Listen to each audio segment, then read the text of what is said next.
बड़ी बहू की जीत। चनकापुर गांव में एक सुमित्रा रहती थी। सुमित्रा के दो बहू थी। बड़ी बहू थोड़ी सांवली थी और छोटी बहू गोरी और सुंदर थी, इसलिए सुमित्रा छोटी बहू को ज्यादा मानती थी। एक दिन बड़ी बहू सुबह सुबह आंगन में झाड़ू लगा रही थी। तभी उसकी सास सुमित्रा आती है और कहती है, क्या बात है बड़ी बहू, कब से देख रही हूँ तुम झाड़ू ही लगा रही हो, घर में और कोई काम नहीं है? फिर बड़ी बहू कहती है, जी माँ जी कर रही हूँ, झाड़ू लगाने के बाद पोछा लगाऊंगी, फिर उसके बाद खाना बनाऊंगी। तब उसकी सास कहती है, फिर उसके बाद में खाना खाऊंगी। कितनी देर हो रही है, कुछ समझ में आ रहा है कि नहीं तुम्हें? फिर बड़ी बहू कहती है, जी बस अभी तुरंत हो जाएगा माँ जी, अभी हो जाएगा। फिर उसकी सास कहती है, मैंने सोचा था कि मेरी बहू बहुत ही गुणवान होगी, लेकिन तुम तो किसी काम की नहीं हो, मुझे भूखा ही रखती हो। तभी उनकी छोटी बहू आकर उनसे कहती है, क्यों माँ जी, मैं भी तो हूँ, फिर आपको किस बात का दुख है? फिर सुमित्रा कहती है, आओ आओ छोटी बहू, एक तुम ही हो जिसे देखकर मन को शांति मिलती है, क्या रूप है तुम्हारा, बड़ी ही सुंदर लगती हो। फिर छोटी बहू कहती है, सुबह उठते ही मैंने साबुन लगाकर चेहरा धोया, क्रीम पाउडर लगाया और काजल लगाया, बाल बांधे, उफ कितने सारे काम होते हैं मुझे, इन सारे कामों से तो मैं थक ही गई हूँ। फिर बड़ी बहू अपने मन में सोचती है, अगर कोई मेरी थोड़ी भी मदद कर देता तो क्या करूँ मैं? फिर उसकी सास कहती है, क्या हो गया है तुम्हें, इस तरह मेरे सामने खड़ी होकर क्या बड़बड़ा रही हो तुम? फिर बड़ी बहू कहती है, मैं अभी नहाकर तुरंत खाने की तैयारी करती हूँ माँ जी। फिर छोटी बहू मन में हंसती है और मन में कहती है, बिना पैसे की नौकरानी। फिर अपने कमरे में जाकर कहती है, आज बड़ी भाभी को इस घर से निकलवा कर ही दम लूंगी। फिर वह रसोई घर में जाकर कहती है, सबसे पहले मैं यह सब्जी की टोकरी ही गायब कर देती हूँ, ना रहेंगी सब्जियाँ ना बनेगा खाना। छोटी बहू सब्जियों का टोकरा कहीं छुपा देती है और कहती है, चलो अब मुझे जो करना था वह मैंने कर दिया, अब तो बस तमाशा देखने की बारी है। फिर बड़ी बहू नहा धोकर रसोई घर में आती है और कहती है, अब जल्दी से सब्जियां काट कर खाना बना देती हूँ। फिर वह देखती है सारी सब्जियां तो गायब हैं। फिर कहती है, अरे ये क्या हो गया, सारी सब्जियां तो खत्म हो गई, अब तो दाल चावल और आलू ही बचे हैं, चलो इन्हीं से मैं खिचड़ी बना लेती हूँ, सभी को जब भूख लगी है तो मुझे उन्हें कुछ ना कुछ तो खिलाना ही होगा। फिर थोड़ी देर में खिचड़ी बन जाती है और बड़ी बहू कहती है, बस अब इसे गर्मा गर्म परोसना बाकी है, पर उससे पहले रोज की तरह आज भी साधु बाबा को खाना देकर आती हूँ। बड़ी बहू साधु बाबा को खाना देकर आती है, जो गांव में एक चबूतरे पर तपस्या किया करते थे। फिर साधु बाबा कहते हैं, तुम्हारी इस भक्ति के कारण ही तो मुझे रोज 2 वक्त का खाना प्राप्त होता है, ऊपर वाले तुम्हारा मंगल करें। फिर बड़ी बहू घर आकर सबको खाना परोसती है। सभी लोग खाना खाते हैं और कहते हैं, आज खाने का स्वाद कुछ अलग ही है, कितने दिनों के बाद आज घर में खिचड़ी बनी है। फिर छोटा भाई बोलता है, मुझे भी कितने दिनों से खिचड़ी खाने का मन कर रहा था, वाह आज तो पेट भी भर गया और मन भी भर गया।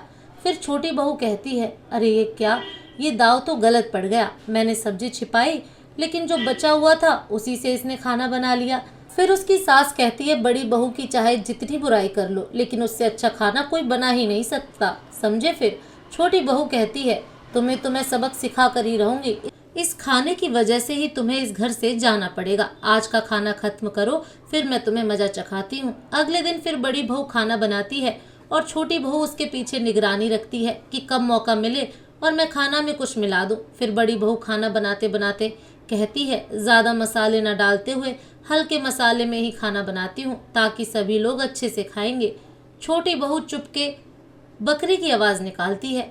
फिर बड़ी बहू कहती है, इस बकरी को क्या हुआ है, घास डाल के आ जाती हूँ। बड़ी बहू बकरी को घास डालने जाती है और छोटी बहू चुपके से आकर खाने में बहुत सारा तेल डाल देती है। छोटी बहू सास को लेकर आती है और कहती है, जरा देखिए तो बाजी, बड़ी बहू इतना अच्छा खाना कैसे बनाती है। फिर उसकी सास देखती है खाने में बहुत सारा तेल है तो कहती है, क्या कर रही हो बड़ी बहू, तुम घर का सारा तेल एक ही दिन में खाने में डाल दोगी क्या? फिर बड़ी बहू कहती है, नहीं नहीं, मैंने तो इतना तेल नहीं डाला था, यह कैसे हो गया? फिर उसकी सास कहती है, कान खोलकर सुन लो बड़ी बहू, अगर दोबारा मैंने ऐसा देखा तो तुम्हारी खैर नहीं होगी। दूसरे दिन बड़ी बहू बर्तन मांज रही थी, तभी छोटी बहू आकर कहती है, अरे यह क्या, अभी तक खाने की तैयारी भी शुरू नहीं की, मुझे तो बहुत जोरों की भूख लग रही है। फिर बड़ी बहू कहती है, बस इतने बर्तन धोकर मैं खाना तुरंत बनाती हूँ, जल्दी हो जाएगा। फिर छोटी बहू कहती है, नहीं नहीं दीदी, आप पहले खाना बना लीजिए, फिर बाद में आकर यह बर्तन धो लीजिएगा। फिर बड़ी बहू कहती है, ठीक है, ऐसा ही करती हूँ, अभी तुरंत जाकर खाना चढ़ा देती हूँ। फिर बड़ी बहू खाना बनाने चली जाती है। और खाना बनाती है। पीछे से छोटी बहू फिर से वहीं निगरानी रखनी चालू कर देती है। फिर बड़ी बहू कहती है सब्जी पकने में समय लगेगा, तब तक मैं उन छोटे बर्तनों को धोकर ले आती हूँ। बड़ी बहू बर्तन धोने जाती है और पीछे से छोटी बहू आकर खाने में बहुत सारा नमक मिला देती है। फिर बड़ी बहू खाना बन जाने पर रोज की तरह साधु बाबा को पहले खाना पहुंचा आती है। फिर साधु बाबा कहते हैं तुम कितने दिनों तक इस तरह इस बूढ़े बाबा को खाना खिलाओगी बेटी? फिर बड़ी बहू कहती है जब तक मैं जिंदा रहूंगी तब तक मैं आपको बिना खिलाए ना तो मैं खुद खा पाऊंगी ना दूसरों को खिला पाऊंगी। साधु बाबा बोलते हैं ऊपर वाला तुम्हारा कल्याण करे। साधु बाबा खाना खाने लगते हैं। खांसी आ जाती है। बड़ी बहू पूछती है क्या हुआ साधु बाबा, क्या हुआ? खांसते हुए तुमने खाने में इतना नमक क्यों डाल दिया बेटी? क्या क्या नमक ज्यादा हो गया? कैसे? आखिर ये सब हो रहा है। कल खाने में तेल ज्यादा हो गया था, आज।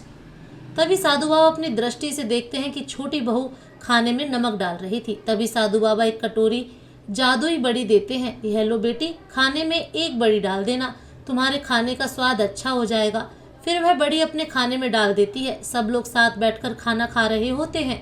सबको खाना बहुत अच्छा लगता है। अरे वाह, आज तो खाना बहुत ही स्वादिष्ट बना है। वाह सही, हाँ भैया, ऐसा स्वाद कभी नहीं चखा है।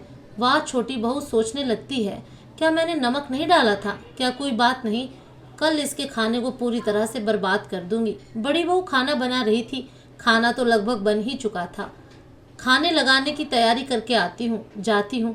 फिर वह चली जाती है। छोटी बहू आती है और कहती है आज खाना में ढेर सारी मिर्च मिला दूंगी। फिर उसके बाद वो एक कटोरी मिर्ची मिला देती है। फिर बड़ी बहू आती है और कहती है खाना तो बनकर तैयार हो गया। साधु बाबा के कहे अनुसार एक मसाले वाली बड़ी डाल देती हूँ। और यह सब छोटी बहू छुप कर देख रही थी। अच्छा, यह मसाले का कमाल है, इसे बिगाड़ा हुआ भी खाना स्वादिष्ट हो जाता है। तो ठीक है, कल मैं भी अपने हाथों का कमाल दिखाई देती हूँ। सब लोग खाना बैठकर खा रहे थे। तभी सासू माँ बोलती है आजकल तो बड़ी बहू के खाने में अलग ही स्वाद होता है। हाँ हाँ, लगता है कोई नया मसाला लेकर आई है। छोटी बहू बोलती है हाँ हाँ, कौन सा ऐसा खाना बनाया है कि आप सब उंगलियां चाट कर खा रहे हैं? मुझे मौका मिल जाए तो मैं ऐसा खाना बनाऊंगी कि सब खाते ही रह जाएंगे। फिर सासू माँ बोलती हैं क्या बात है, वाह वाह, बहुत अच्छी बात कही तुमने। कल तुम ही खाना बनाना छोटी बहू। कल एक दिन के लिए बड़ी बहू खाना नहीं बनाएगी। छोटी बहू खाना बनाने के लिए सब्जियां काट रही थी और बोल रही थी ओहो, खाना बनाना कितना मुश्किल काम है रे बाबा। आहा, सब्जियां काटते काटते तो मैं थक ही गई। अब चाहे जो भी हो किसी तरह से काट ही लेती हूँ।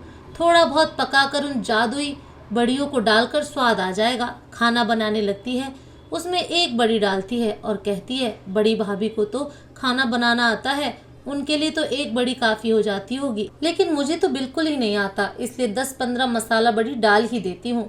अब जो खेल है बढ़िया ही दिखाएंगी। सब लोग खाने के लिए बैठते हैं। बड़ी बहू बोलती है छोटी के हाथ का खाना आज मैं बड़े ही मजे से खाऊंगी। सासू माँ बड़ी बहू को बोलती है यही जो काम है जो तुम कर सकती हो। अगर छोटी बहू घर में नहीं होती तो सोचो तुम्हारा क्या होता। तभी बड़ा लड़का बोलता है अपनी माँ को आप बड़ी बहू को बिल्कुल पसंद नहीं करती ना माँ? हाँ भैया, सही कह रहे हैं। सासू माँ कहती हैं बड़े आए बोलने वाले। फिर छोटी बहू कहती है आज सबसे पहले खाना माँ को ही परोसूंगी, माँ ही खाकर बताएंगी कि कैसा बना है। हाँ हाँ, आज तो मैं जी भरकर खाना खाऊंगी। चलो अब परोसो। छोटी बहू खाना परोसती है। सासू माँ और छोटी बहू खाना खाने लगती हैं। सासू माँ पहला निवाला मुंह में डालती हैं और मुंह, आँख, नाक सब लाल हो जाती हैं। ओहो ओहो, अरे बाप रे, क्या हो रहा है? मुंह जल रहा है। छोटी बहू भी कूदने लगती है। जादुई मसाले ने तो मुझे बर्बाद कर डाला, रोने लगती है। अब क्या होगा? सब के सब मुंह देखने लगते हैं। बाप रे, जल गई जल गई, जल रही है कहकर कूद रही थी। सासू माँ गुस्सा होकर बोलती हैं खाने में कितना मसाला डाल दिया, चलो चलो घर से अभी के अभी निकालो। छोटी बहू चली जाओ यहाँ से, मेरी तबीयत खराब हो रही है। फिर बेहोश होकर सासू माँ नीचे गिर जाती हैं। फिर बड़ी बहू हाथ जोड़कर कहती है सच्चाई और नेकी की हमेशा जीत होती है। जय हो बाबा, आपकी जय हो। जैसा कर्म वैसा फल। मेरे प्यारे दोस्तों, कहानी अच्छी लगी हो तो लाइक कीजिए और अपने दोस्तों में शेयर कीजिए और चैनल पर नए हो तो चैनल को सब्सक्राइब कीजिए।